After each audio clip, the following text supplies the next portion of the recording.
I think we need like a K-pop YouTuber union, because like there's some motherfuckers that are out there. Oh, I'll do it for free. There's no respect towards the YouTubers. I've seen a lot of hate talk against like K-pop YouTubers having Patreons, saying like, Oh, what do they even provide? Why do they even get paid for like... Listen, as much as you think that this... let us know in the comments on how much you think we actually earn. If there's someone very close, we'll put a heart on it. 안녕하세요, what is up, Ducks Quack Quack? Danny K. David, and today we have another fun video. Finally answering your question, the question of K-pop YouTube. Everyone's so salty about these K-pop YouTubers milking off of BTS and Blackpink, and you know, leeching. Yeah, buying houses and buying cars and shit. We'll actually reveal whether if that is true or not today. We will talk about how much K-pop YouTubers actually earn off of YouTube.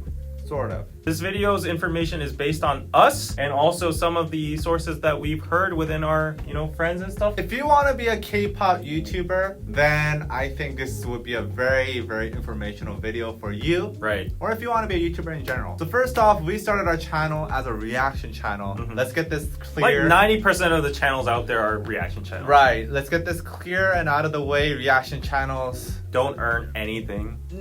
Reaction channels earn very little. Very little. Very little. Music video reactions, they will almost always 99.9% of the time be copyright claimed, meaning that all the profits that you earn from the music video reactions will actually go to the owner of the music video. Right. So actually you're helping out the artist in a way if you make the reaction videos. But none of the money will actually go to the person. Right. However, there are a few cases, like for example, if you react to some dance performance videos or some dance practice videos, those will not usually be... There's like a 30% chance you might bypass that. Right, like copyright the strike. copyright claim system is not perfect, so they will sometimes miss those because they're not like official songs. If that's the case, then you might be able to earn a little bit of money off of that. But nowadays, I think the YouTube algorithm or the detector has become extremely developed. So nowadays, they detect even the visuals, like the music video or like the stage or like just like very subtle music in the background. So even for dance practice videos or anything, I don't think you'll be able to earn any money off of it. The funny thing is, like in the old days, what was good was because the detector wasn't that advanced. When you immediately upload the reaction video, you had like this 3 to 6 hour loophole when the detector doesn't detect you. And within those 6 hours, there was a lot of views back then. And then you would gain like maybe $100 out of that reaction. But nowadays, it's just like you upload, they like detect. Like within like 30 seconds. 30 seconds and then no money. So yeah, how do you earn money as a K-pop reactor? Well, A, you don't earn money. B, you utilize your audience that you have built up through reactions to get branded content as well as some Patreon money or YouTube super chats. Branded content, that's pretty straightforward. Honestly, that really depends on the audience that you have, like the money that you will get. So we can't say like, 100,000 subscribers or 100,000 views equals this much money. However, let me just tell you like that the K-pop marketplace itself, like the market, is relatively small compared to other audiences. And their buying power, like because the K-pop audience is generally younger, tends to be lower than most other industries. So the advertisement money here is not out of this world. There's not a lot of branded deals coming in for K-pop YouTubers. Honestly, the only ones we've got were like some apps about K-pop or like about language learning.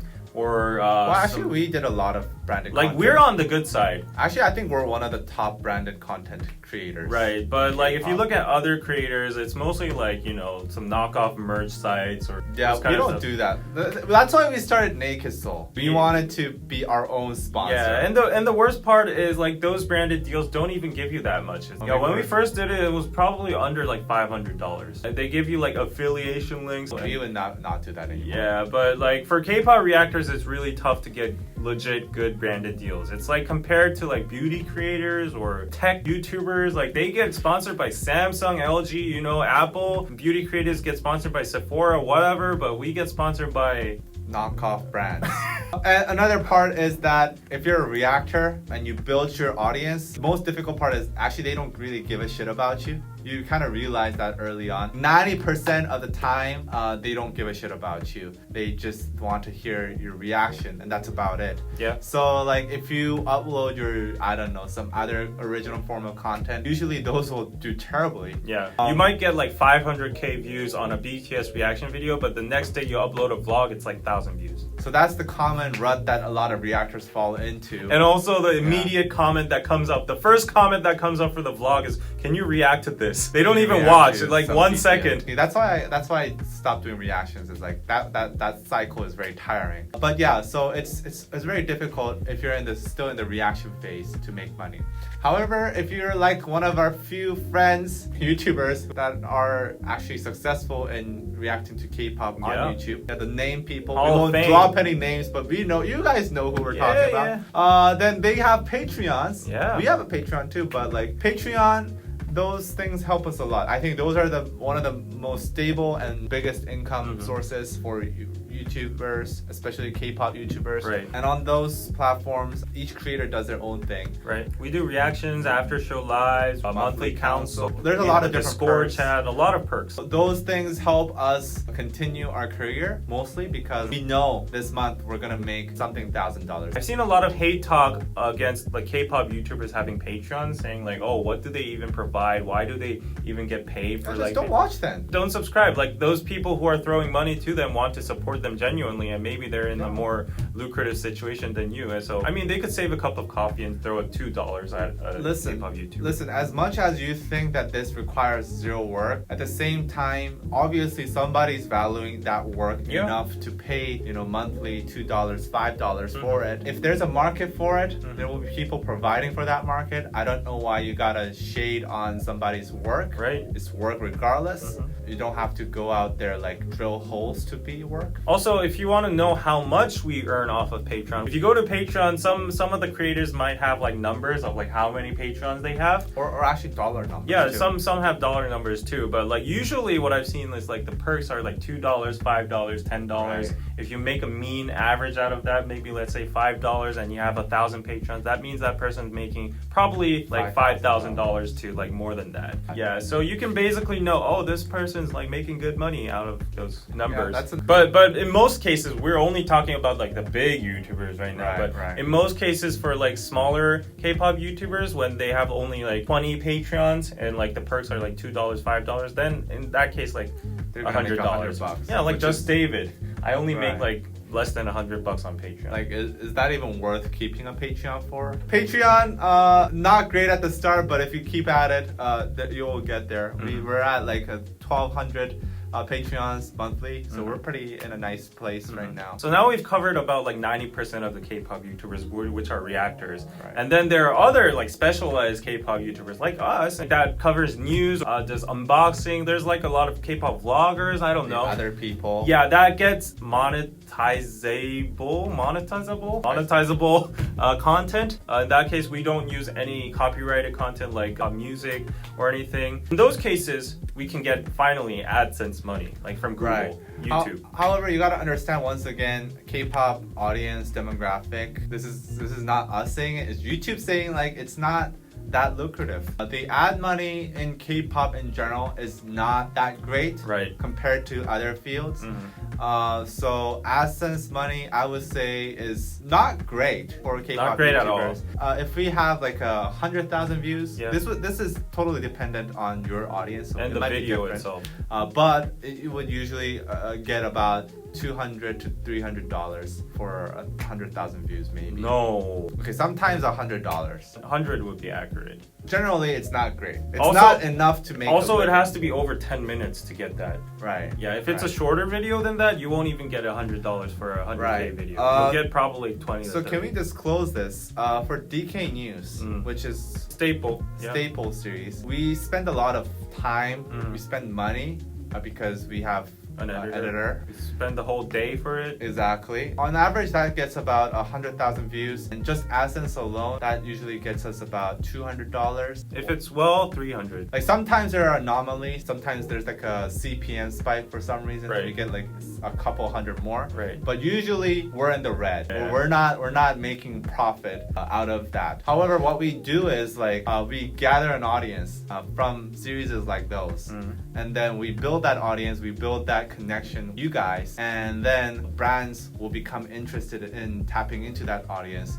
which is why we have Grammarly, we have Skillshare, we have Rosetta Stone, all sorts of services that want to advertise with us, and that actually helps us a lot. So one thing I've noticed is that BTS videos do really well. Honestly, BTS videos, I think it's because ARMYs probably watch all the BTS ads that come before, pre-roll ads before the video. I think because the completion rate of like watching those ads, or because BTS ARMY has such a high purchasing power, BTS videos like usually do like twice better in ad revenue. Yeah, so I think you might have noticed if you click on a certain group related video, there's a high chance of that group appearing in the ads. Like YouTube's doing that automatically with the algorithm. For the branded content though, if you're on our tier, like more than 500K, I would say you get up to the thousands with branded content deals. a couple $1,000. $1,000. If you're lower than that, if you're like 100K within like 500K, the branded deals would vary within like $500 to $1,000. Like 100,000 subscribers, we got like $1,000 deals. Nowadays it's like double, we're quadrupled. good. You don't have to worry about us. Actually, you have to worry about us because for us, why? I'm just being very transparent here. For us, for our case, not other YouTubers, for us, our maintenance fees are very high because first of all, we have a full-time working editor. Paying that is a lot. Also, we're two people, so we split it into half. There's a lot of other expenses as well. Right. And we also pay our producer for KST. We also pay our guests like Sabini. If you think of all of that, then we don't have that much left. So patreon.com/DKDKTV helps us a lot. I think a lot of people see this and just think of it as a hobby, more or less. Oh, you just turn on the camera and go. But there's a lot of money involved, us paying money, investing money into this. Like for example, like I bought a laptop, and that's $2,000. I would not need a $2,000 laptop if I wasn't for this job. I also have a desktop, which is like $4,000. I would not need a $4,000. Cameras and lights. Like there's a lot of expenses involved. It should be known before you like jump in and think of this as like a totally profitable business. There are a lot of hidden costs here and there. Well, one more stream of revenue. This is not even noticeable, but super chats. A lot of people misunderstand that if someone sends a super chat to you, you get the full amount. So for example, everyone was clapping today on KST because we got a $50 super chat. Then we actually get like $30 out of that because YouTube takes a big cut. 30-40%. Yeah, so if you send like a $2 chat, it would be $1.20 maybe. And a lot of people don't even receive that much super chats. You have to go live to get super chats. Right. So that's not a sustainable income. I think super chats don't even like weigh in that much. It maybe covers the cost of a couple meals, lunch meals, I guess. One thing I'm salty about is like if you watch other channels that do a lot of live, especially gaming. If you look at gaming for some reason, like wow, their super chats are crazy. And for gaming channels, super chats are actually a huge income source. And we rarely get paid by K-pop labels. These days we've decided to do a policy where we won't make a video with an artist unless we get paid. And we need to start this because we need to make this ecosystem for other YouTubers as well, because YouTubers, they are helping the K-pop rookie groups initially, and we don't want to get ripped off or exploited. Now we're getting like revolutionist. I think we need like a K-pop YouTuber union, because like there's some motherfuckers that are out there that are like, oh, I'll do it for free. Those people are the ones that are actually just ruining your own futures. There's no respect towards the YouTubers among K-pop labels a lot of times, meaning that they'll expect you to work for free. Keep in mind, these K-pop interviews, we'll talk about it in another video, but they take a lot of coordination, a lot of work. Let's actually talk about it in this video. Okay, yeah, go check out that video. So they take a lot of work. They usually put us to a full halt for a week or so. If someone does it for free and people are expecting it for free, we're essentially like paying our own money to, I don't want to sound like we're complaining complaining too much actually, because I'm actually very grateful that I can make a living off of this. Yeah.